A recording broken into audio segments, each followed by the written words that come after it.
Officiellement, c'est un filtrage très serré qui est opéré ce matin devant le dépôt pétrolier de Saint-Pierre-des-Corps, parce que qui dit blocage complet, dit déblocage imposé par les forces de l'ordre. Les agriculteurs sont arrivés hier soir après leurs actions sur les plateformes logistiques. Certains collègues avaient mis Waze pour venir et ils avaient vu du bleu partout sur la carte, sur les différents axes qui permettaient d'accéder au site. Donc ça a été un peu de rodéo pour venir ici. Route bloquée en Bretagne, périphérique bloqué à Toulouse, barrage filtrant sur l'autoroute dans le Var. Les agriculteurs d'Indre-et-Loire montent en pression en bloquant un dépôt pétrolier, tout comme leurs collègues de la Marne. Cette action vise un commencement de paralysie du pays. Les plateformes, ça a plutôt à peu près bien marché, mais aujourd'hui, ça ne suffit pas. Et dès qu'on va toucher au cœur de l'État l'argent, là, ça commence à bouger.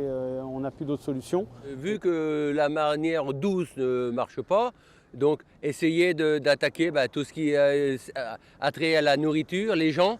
Donc si les gens sont un petit peu affamés, plus de pétrole, ils vont peut-être nous relier pour justement qu'il y ait encore plus de monde contre ce gouvernement qui se fout de notre tête, voilà, ou on va dire même de notre gueule. Pour ces agriculteurs, les motifs de leur colère sont nombreux.